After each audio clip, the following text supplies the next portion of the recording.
नमस्कार दोस्तों, मैं आप सभी लोगों का एचवी पाठशाला पर स्वागत करता हूं। हम सभी लोग यहां पर करीब 50 प्रश्न हमारे जो हैं फसल विज्ञान के अत्यधिक महत्वपूर्ण, जो आपके परीक्षाओं में पूछे जा सकते हैं, जो एजीटीए की एग्ज़ाम होने वाला है आपके, उसमें बन सकते हैं आपके प्रश्न, उनको करेंगे। ठीक है, तो हमारा यहाँ उद्देश्य यह है कि कितने का प्रश्न एक दिन में कर लिए या नहीं, इसके बजाय हमने क्या सीखा यह रहेगा। तो प्रत्येक प्रश्न समझेंगे और उससे अन्य जो प्रश्न बन सकते हैं हम लोग उस पर भी बात करेंगे एक एक करके।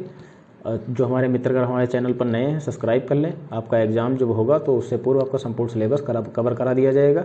ठीक है, और आप लोग अपना स्वतः स्टडी भी करते रहिए, क्योंकि किसी भी एग्ज़ाम को क्रैक करने के लिए सेल्फ स्टडी बहुत ही अत्यधिक महत्वपूर्ण या मायने रखती है। बाकी मैं आप सभी लोगों के लिए कोशिश कर रहा हूँ, जो बेहतरीन किताबें हैं उन सब का सार आपको उपलब्ध कराने की कोशिश कर रहा हूँ और अच्छे से अच्छे यहाँ पर समझा भी देता हूँ। हमारे टेलीग्राम चैनल को आप सभी लोग ज्वाइन कर लीजिए, वहाँ पे आप सभी लोगों को इसकी PDF भी मिल जाएंगी। खैर, बढ़ते हैं अपने लेक्चर की ओर। पहला हमारा प्रश्न क्या है, निम्नलिखित फसलों में से किस फसल में नत्रजन स्थिरीकरण के लिए दो तरफा सहजीवी संबंध पाया जाता है। दो तरफा सहजीवी संबंध पाया जाता है। ठीक है, तो पहले तुम समझते हैं सहजीविता क्या है या सहजीवी संबंध क्या है। तो सहजीविता की अगर हम बात करें क्या है, तो सहजीवी दो वर्गों के बीच एक निकटतम संबंध है। मान लेते हैं दो वर्ग ए व बी हैं, तो इनके मध्य एक आपसी निकटतम संबंध है।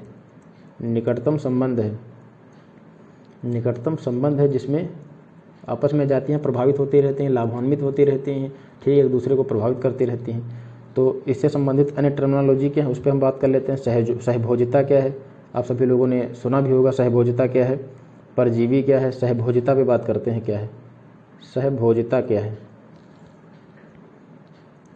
सहभोजिता क्या है। तो सहभोजिता केवल एक प्रजाति, सहभोजिता मान लेते हैं दो प्रजातियाँ हैं इसमें। ठीक है, इसके अंतर्गत केवल एक प्रजाति को लाभ होता है, जबकि दूसरी प्रजाति को ना ही सहायता मिलती है और ना ही हानि होती है। तो उसमें ए प्रजाति को क्या होगा, लाभ होगा। दूसरी जो प्रजाति है यह ना ही प्रभावित होगी, ना ही यह प्रभावित होगी और ना ही इसी हानि होगी। ठीक है, इसे हानि भी नहीं होगी, तो यह आपकी सहभोजिता कहलाएगी। तो सहभोजिता किसे कहेंगे, मान लेते हैं दो ए और बी प्रजातियां हैं। ठीक है, तो उसमें ए को लाभ होगा, एक को जो होगा लाभ होगा, दूसरी ना ही प्रभावित होगी और ना ही उसे हानि होगी, तो यह आपकी सहभोजिता कहलाएगी। अब हम बात करते हैं परजीवी की। क्या है परजीविता, क्या है परजीविता, क्या है परजीविता। परजीविता किसे कहते हैं, तो परजीविता में क्या होता है, एक जीव लाभ प्राप्त करता है। ए व बी मान लेते हैं दो प्रजातियां हैं, तो इसमें ए लाभ प्राप्त करेगा और बी जो होगा आपका दूसरा जो होगा वह प्रभावित भी होगा। वह आपका क्या होगा, वह प्रभावित भी होगा। तो ए जो है आपका लाभ भी प्राप्त करेगा और बी आपका प्रभावित होगा, अर्थात यह लाभ प्राप्त करेगा और इसे हानि होगी। ठीक है, जो बी आपकी होगी उसे हानि होगी।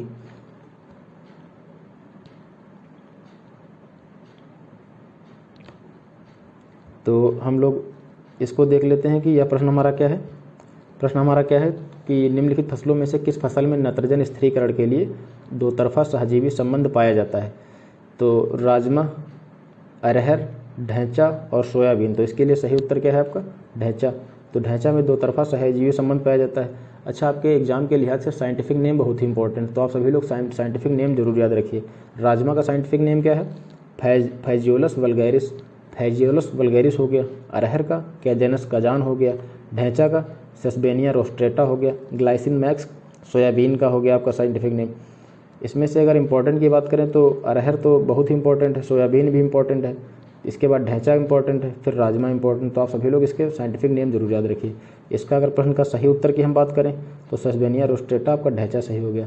अगला हमारा प्रश्न क्या है, किस फसल में सबसे ज़्यादा जीवनाशक रसायनों का प्रयोग होता है। अगला हमारा प्रश्न है कि सबसे ज़्यादा जीवनाशक का प्रयोग किस में होता है। सबसे ज़्यादा जीवनाशक का प्रयोग किस में होता है, तो हालांकि ये थोड़ा ए बी है, तो दोस्तों टाइपिंग मिस्टेक है, पर ये सही आपका कपास इसमें होगा। ठीक है, कनैला का संबंध किससे है। अगला हमारा प्रश्न क्या है, तो अगला हमारा प्रश्न है जो कनैला का संबंध किससे है। तो कनैला है क्या, पहले देख लेते हैं। उच्च जीवी उत्पादन वाली तिलहनी फसलें होती हैं। कनैला का संबंध किससे है, ये क्या है, तो कनैला उच्चतम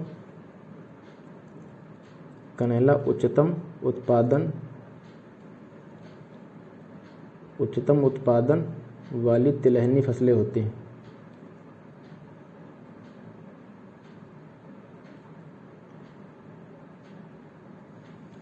ठीक है। अब मान लेते हैं प्रश्न देखने को मिल जाता है कि उच्चतम उत्पादन वाली जो तिलहनी फसलें हैं इनका संबंध किससे है, तो आप लोग क्या टिक करेंगे, कनैला से है। ठीक है, तो इसका सही उत्तर की अगर हम बात कर लेते हैं कौन सा है, तो सरसों है। आपका सही उत्तर क्या है, सरसों, क्योंकि उच्चतम उत्पादन वाली तिलहनी फसलें, तिलहनी का तात्पर्य क्या है, जो तेल वाली फसलें होती हैं, तो सरसों है आपका तेल वाली फसल है, अधिक मात्रा में उत्पादन वाली है, तो आपका सही उत्तर क्या हो जाएगा, सरसों हो जाएगा। निम्नलिखित में से TPS ट्रू पोटैटो सीड किस्म है, तो अगर JH 222, HPS 1/113, PJ 376, JR 5857, तो इसमें से देख लेते हैं कि आपका सही उत्तर कौन सा है, TPS। तो पहले हम इसको देख लेते हैं TPS क्या है, TPS ट्रू पोटैटो सीड क्या है। तो TPS का इस्तेमाल जो खेती के दौरान लगने वाली बीज की लागत को घटाने के लिए किया जाता है। TPS का इस्तेमाल किया कब होता है, तो जो खेती के दौरान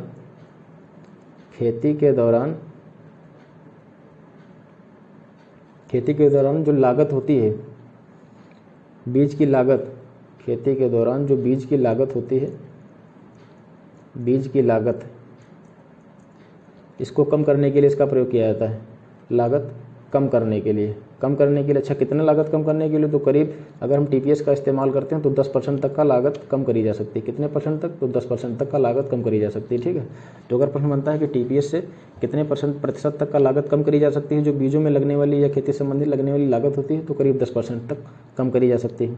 अगर हम बात करें किस्म की कौन सी है, तो HPS 1/113, ये आपका सही उत्तर होगा।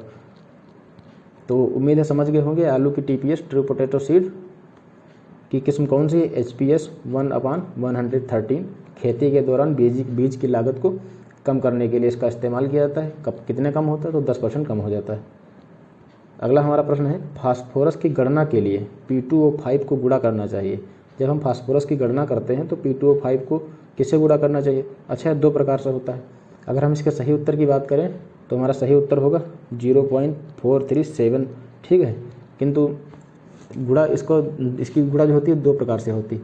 अगर हम P ज्ञात कर रहे होते हैं तो P2O5 गुणे 0.437, तात्पर्य है कि फास्फोरस ज्ञात करने के लिए हम P2O5 को 0.437 से गुणा करेंगे। ठीक है, अगर हमें P2O5 ज्ञात करना हो, जब हमें P2O5 ज्ञात करना होगा तब हम क्या करेंगे, तो फास्फोरस को P को 2.29 से गुणा कर देंगे। ठीक है, यह 2 प्रकार से ज्ञात करा जाता है। इसको आप लोग याद रखिए, क्योंकि एक बार आया हुआ है तो ये पूछा गया है, ये भी आ सकता है। जब ये आपसे पूछा जा चुका है तो इसके भी संभावना है कि बन सकता है। तो फास्फोरस P2O5 इंटू 0.437, P2O5 अगर ज्ञात करना है हमको तो फास्फोरस को 2.29 से हम लोग गुणा कर देंगे। तो इसका सही उत्तर क्या हो गया, आपका ये हो गया। अगला हमारा प्रश्न क्या है, निम्नलिखित फसलों में से कौन सी फसल मृदा क्षारीयता को सबसे अधिक कम करने में सहायक। कौन सी एक ऐसी फसल है जो मृदा क्षारीयता को कम करने में सहायक है, मक्का, धान, गेहूं, लोबिया। तो कौन सा है, धान। मृदा क्षारीयता को कम करने, सॉइल एल्कालिनिटी को कम करने के लिए कौन सी सहायक है, तो धान होगी। ठीक है, नहीं मक्का नहीं होगी, गेहूं नहीं होगी, लोबिया नहीं होगी। अच्छा, ये मृदा क्षारीयता है क्या, इस पर हम सभी लोग बात करते हैं। तो जैसे एक pH स्केल है, ठीक है, ये हम सभी लोग बात कर लेते हैं। 7 पे न्यूट्रल होता है, 7 पे जो होता है न्यूट्रल होता है। एक मिनट दोस्तों, स्पेलिंग गलत हो गई है, न्यूट्रल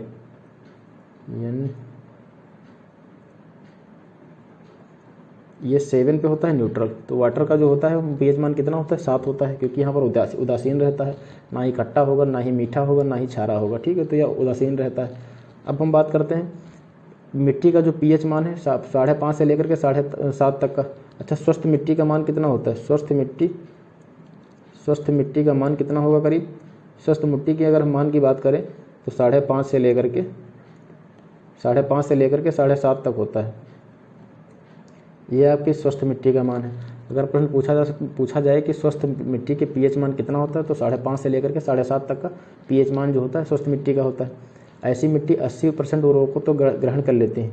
जो स्वस्थ मिट्टी है वह 80% उर्वरक ग्रहण कर लेती है। जैसे जो हम उर्वरक डालते हैं मिट्टी में, तो अगर करीब स्वस्थ मिट्टी है वह, जिसकी pH मान की अगर हम बात करें 5.5 से लेकर के 7.5 तक है, तो वह करीब 80% उर्वरक को ग्रहण कर लेगी। ठीक है, जो आप उर्वरक जो भी आप डाल रहे हैं तो उसका 80% वह अपने अंदर समाहित कर लेगी या ग्रहण कर लेगी, उपयोग कर लेगी उसका। यदि मिट्टी का पीएच मान 6 से कम है, ठीक है। अब हम मिट्टी के परिप्रेक्ष्य में समझते हैं। यदि मिट्टी का पीएच मान जो होगा, यदि मिट्टी के पीएच मान 6 से कम होगा, 6 से कम होगा तो मिट्टी कैसी होगी? तो मिट्टी हमारी अम्लीय होगी। जैसे जैसे आप इधर बढ़ते जाएंगे उसकी मिट्टी की अम्लीयता बढ़ती जाएगी, ठीक है। जैसे जैसे आप इधर बढ़ेंगे तो इसकी क्षारीयता बढ़ती जाएगी, इसकी क्षारीयता बढ़ती जाएगी। तो यदि मिट्टी का पीएच मान 6 से कम है तो अम्लीय होगी, यदि 7.5 से अधिक है, 7.5 से अधिक है तो यह मिट्टी का जो होगी हमारी क्षारीय होगी। तो उम्मीद है आप सभी लोग यह समझ गए होंगे कि निम्नलिखित में से फसलों की कौन सी फसल मृदा क्षारीयता की सबसे अधिक कम करने में सहायक है। धान। अगर मृदा क्षारीय है तो उसमें धान की फसल लगाई जाए तो क्षारीयता काफ़ी हद तक कम करी जा सकती है। पीएच मान, पीएच जो स्केल है हमने उस पर बात कर ली। स्वस्थ मिट्टी का पीएच कितना होगा इस पर बात कर लिया हम लोगों ने। अब हम आगे बढ़ते हैं अपने क्वेश्चन की ओर। मृदा का स्थायी गुण, परमानेंट सॉइल ऑफ प्रॉपर्टी क्या है? परमानेंट सॉइल ऑफ प्रॉपर्टी क्या है? तो पीएच मान नहीं, या बदलता रहता है। उर्वरता अवस्था, या भी बदलते रहती है। कभी उर्वरता अच्छी होती है मिट्टी की, अधिक उर्वरकों के प्रयोग से बंजर हो जाती है।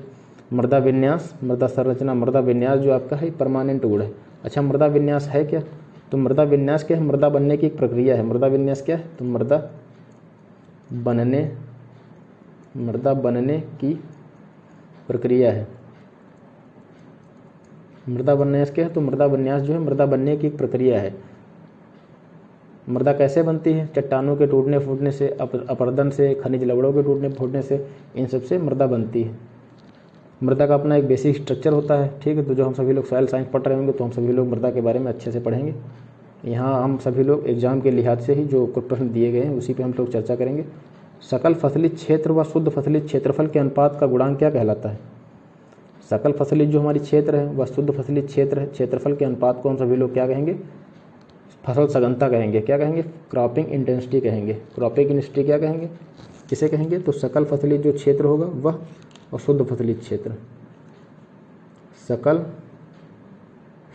अनुपात शुद्ध, सकल अनुपात शुद्ध, तो ये आपकी फसल सघनता कहलाएगी। बहुविध फसल सघन, बहुविध जो होती फसलता किसे कहते हैं? हम सभी लोगों ने इस पर पूर्व के लेक्चरों में अच्छे से बात कर ली है कि एकल फसली किसे कहते हैं, बहुफसली किसे कहते हैं, अंतरा फसली किसे कहते हैं। हम सब लोगों ने इस पर अच्छे से बात कर लिया है। तो यहाँ पर क्रॉपिंग इंटेंसिटी किसे कहेंगे? तो सकल फसली क्षेत्रफल बटे शुद्ध फसली क्षेत्रफल को कहेंगे, ठीक है। मल्टीपल क्रॉपिंग किसे कहते हैं? मल्टीपल क्रॉपिंग को फिर से एक बार देख लेते हैं किसे कहते हैं। जहाँ एक ही मौसम में, जब बात करी जाए एक ही मौसम की और एक ही खेत में दो या दो से अधिक फसलें उगाई जाएँ तो उसे मल्टीपल क्रॉपिंग कहेंगे। जैसे मान लेते हैं ये हमारा खेत है, ठीक है, ये खेत है, तो इसके अंतर्गत एक फसल ये लगी है, दूसरी फसल ये लगी है, तीसरी फसल ये लगी है आपकी, परंतु एक ही मौसम। इसके लिए आवश्यक शर्त क्या है? एक ही मौसम और कौन सी आवश्यक शर्त है? और एक ही खेत, एक ही खेत, ये आपके लिए आवश्यक शर्त है। तो आपकी मल्टीपल क्रॉपिंग हो गई। एक ही मौसम और एक ही खेत, दो या दो से अधिक फसलें, वो आपकी मल्टीपल क्रॉपिंग के अंतर्गत आएंगी।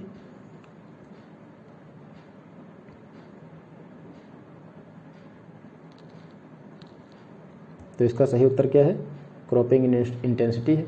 अच्छा, फसल चक्र की अगर हम बात करें, यह प्रकार का कृषि अभ्यास है हमारा, जहाँ एक ही समय में एक विशिष्ट क्रम में एक ही क्षेत्र में विभिन्न फसलें उगाई जाती हैं, तो उसको हम फसल चक्र कहेंगे। फसल चक्र का उद्देश्य क्या होता है? मिट्टी की उर्वरता को बनाए रखना और मिट्टी के स्वास्थ्य को बनाए रखना। ये सभी फसल चक्र के वो हैं, उपयोग हैं। तो हमने मल्टीपल क्रॉपिंग पर भी बात कर ली, फसल चक्र को भी ऊपरी तौर पर देख लिया हम लोगों ने। आगे हम अपने क्वेश्चन की ओर बढ़ते हैं। अगला हमारा क्वेश्चन क्या है देखते हैं।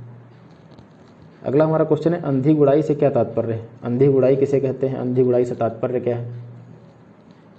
ग्रीष्मकालीन जुताई से, खड़ी फसल की पंक्तियों में गुड़ाई से, प्राथमिक भू परिष्करण से, अंकुरण से पहले गुड़ाई करना। तो आपका सही उत्तर क्या होगा? जो ब्लाइंड होइंग है आपसे किसे कहेंगे? अंकुरण से पहले गुड़ाई करना। आपकी यह सही उत्तर होगा इसमें। तो अंधी गुड़ाई देख लेते हैं, इसको बारे में जो संबंधित अन्य महत्वपूर्ण तथ्य है उसको क्या बात करते हैं। अंधी गुड़ाई गन्ने की फसल में, किसमें? गन्ने की फसल में, गन्ने की फसल में, गन्ने की फसल में गन्ने के अंकुरण से पहले, गन्ने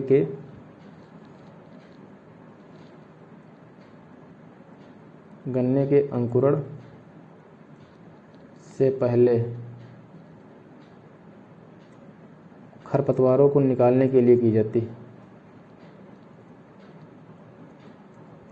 खरपतवारों को निकालने के लिए की जाती है।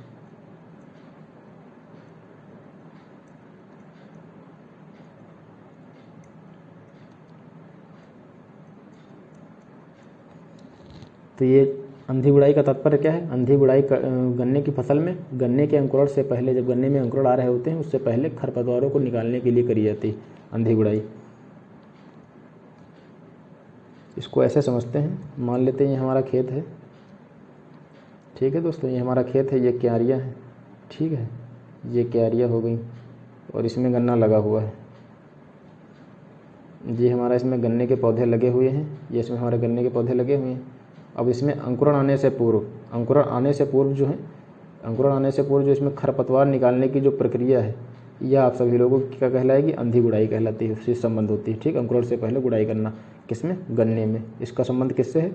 तो गन्ने की फसल से।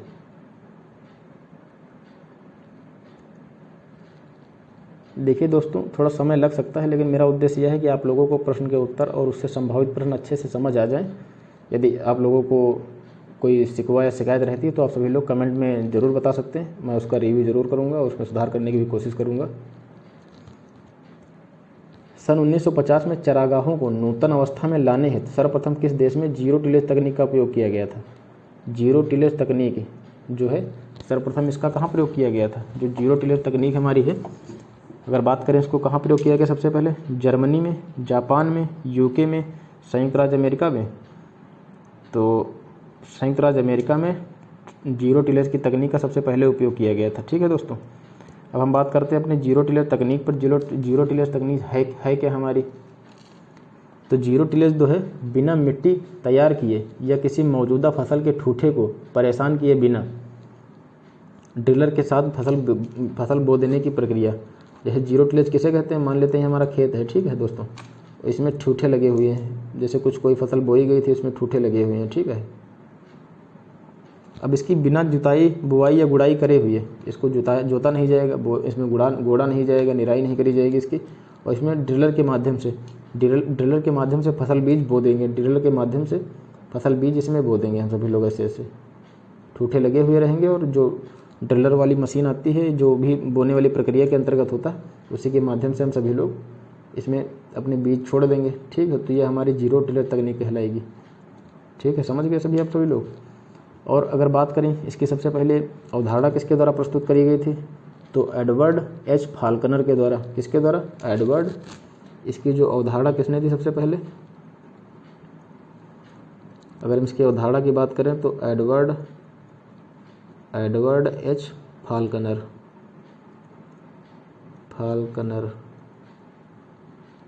इनके द्वारा प्रस्तुत करी गई 1940 के दशक में।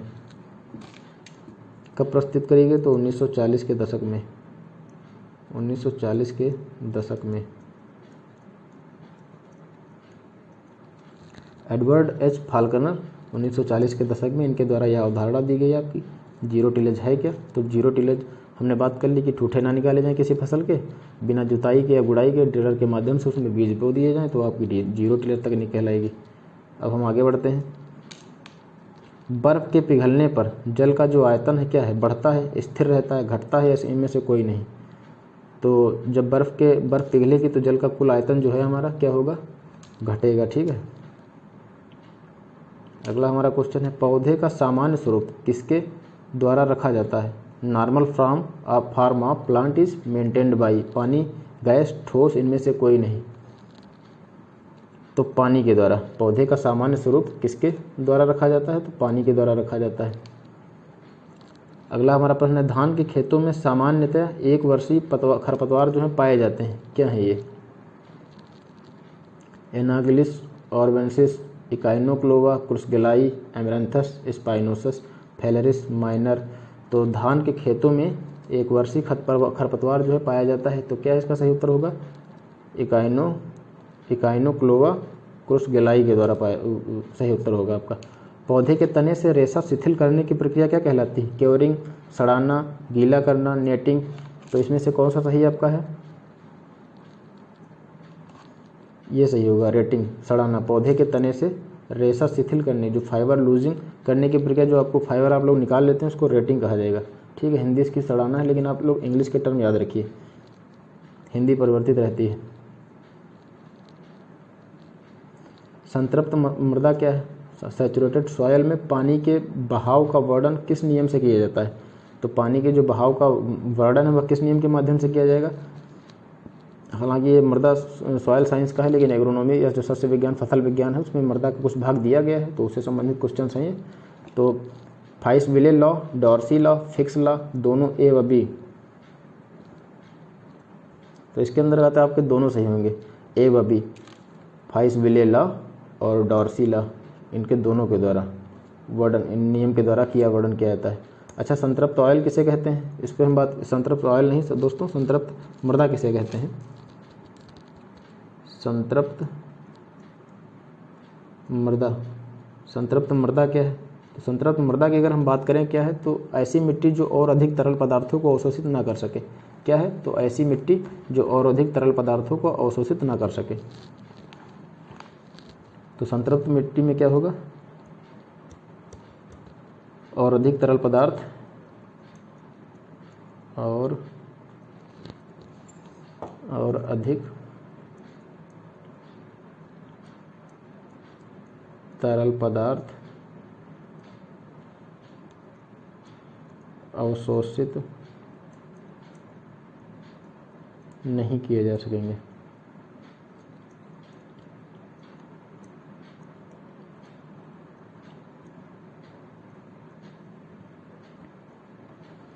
और अधिक तरल पदार्थ अवशोषित नहीं किए जा सकेंगे, उसे हम संतृप्त मृदा कहेंगे। ठीक है, ये हो गया फाइस-विले लॉ, डॉर्सी लॉ, इनके दोनों के द्वारा पानी के बहाव का वर्णन संतृप्त मृदा में किया जाता है।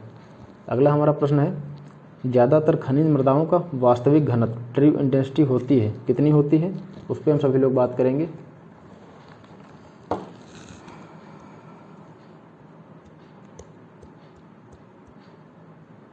(2.65 ग्राम क्यूबिक प्रति सेंटीमीटर), 2.65 ग्राम क्यूबिक प्रति सेंटीमीटर, ये आपका सही उत्तर होगा। ज़्यादातर खनिज मृदाओं का वास्तविक घनत्व, खनिज जो मृदाएं होती हैं इनका वास्तविक डेंसिटी कितनी होती है? 2.65। दोस्तों ये कुछ फैक्ट्स हैं, ये आपको याद रखने ही पड़ेंगे, इसमें कोई कॉन्सेप्ट है नहीं जो मैं आपको समझाऊं, तो फैक्ट आप लोग याद रखिए। राइजोबियम के द्वारा मृदा में नाइट्रोजन स्थिरीकरण किस तत्व के कारण बढ़ जाता है? तो अगला हमारा प्रश्न क्या है कि राइजोबियम के द्वारा मृदा में नाइट्रोजन स्थिरीकरण किस तत्व के द्वारा बढ़ जाता है? जैसे राइजोबियम जो है नाइट्रोजन के स्थिरीकरण में सहायक होता है, ऐसा कौन सा तत्व है जिसके इस्तेमाल से और अधिक नाइट्रोजन का स्थिरीकरण बढ़ जाता है? तो उसको हम देखते हैं, फास्फोरस, मैग्नीशियम, कैल्शियम, पोटेशियम। तो मेरे ख्याल से ये सही उत्तर है आपका फास्फोरस, इसके इस्तेमाल से नाइट्रोजन स्थिरीकरण जो है बढ़ जाएगा। टेंसियोमीटर का उपयोग किस मेट्रिक पोटेंशियल तक किया जाता है? टेंसियोमीटर जो है आपका, इसका उपयोग किस मेट्रिक पोटेंशियल तक किया जाता है? -0.8 बार, ये आपका सही उत्तर होगा, -0.8 बार तक प्रयोग किया जाता है।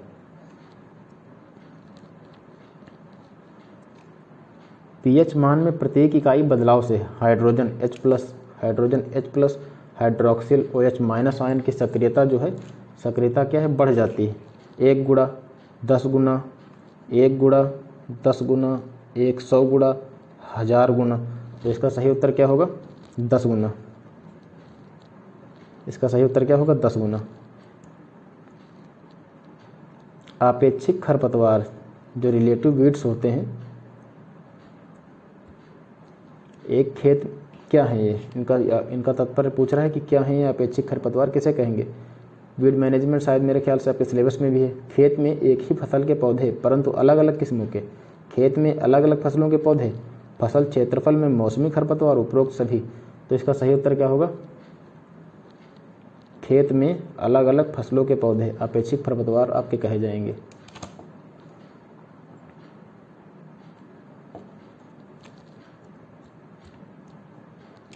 अगला हमारा प्रश्न है, रोपित धान की बीज रेट कितनी है? सीड रेट जो है वह कितनी है?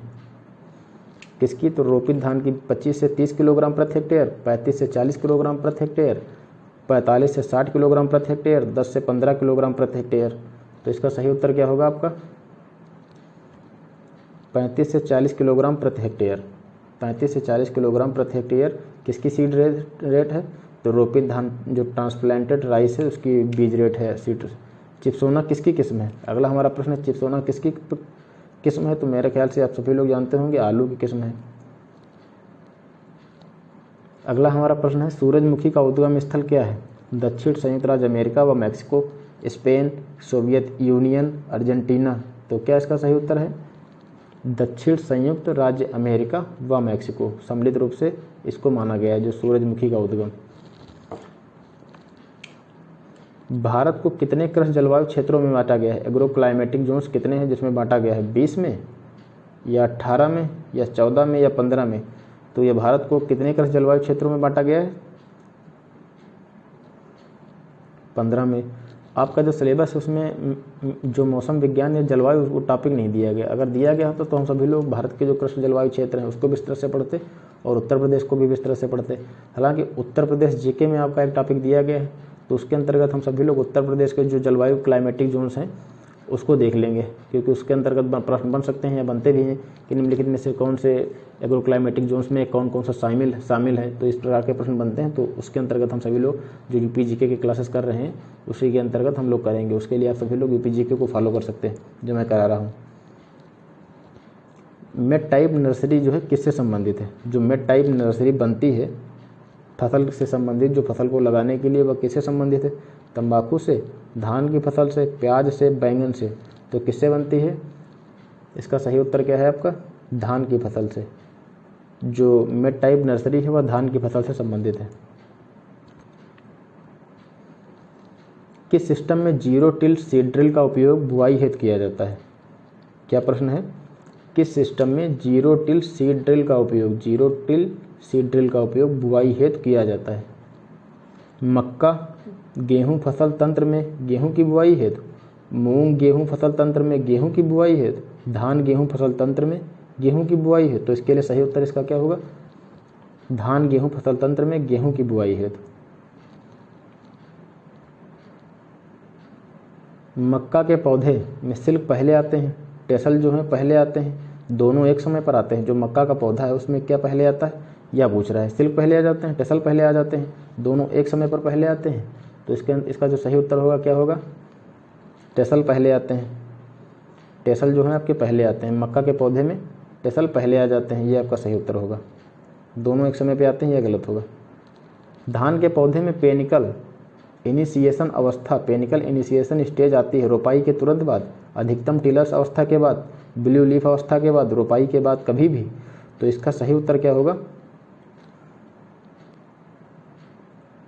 अधिकतम टिलर्स अवस्था के बाद। अधिकतम टिलर्स अवस्था जब हो जाती है, टिलर अवस्था के बाद में धान के पौधे में हमें पेनिकल इनिशिएशन स्टेज देखने को मिलती है।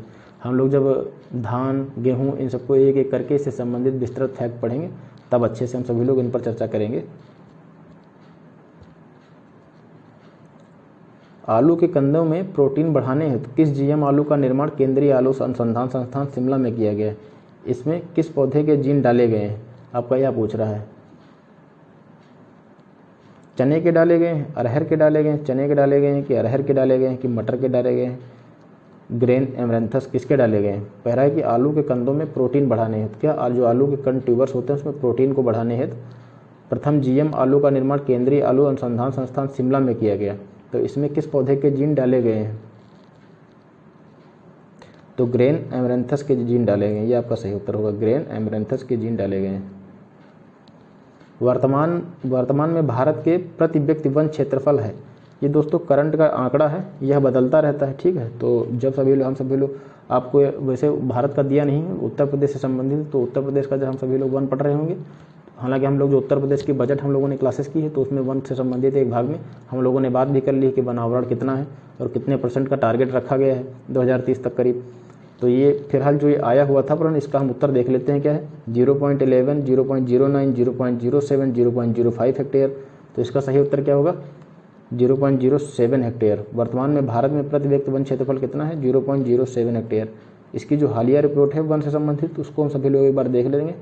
हो सकता है प्रश्न आपको देखने में मिल जाए। तो हम लोग जब करंट उत्तर प्रदेश का पढ़ रहे होंगे तो उसमें कवर कर लेंगे। तो मेरे ख्याल से आज 30 प्रश्न ही रखते हैं, अगले दिन भी 30 प्रश्न हम लोग कर लेंगे। फिर इसी प्रकार हमारी जो है करीब 30 प्रश्नों की श्रृंखला चलती रहेगी। हम सभी लोग अच्छे से उसको करते रहेंगे। और मैं आपसे फिर से बता दूं, आपके एग्ज़ाम के होने से पूर्व यहाँ पर संपूर्ण सिलेबस आपका हम कवर करा देंगे।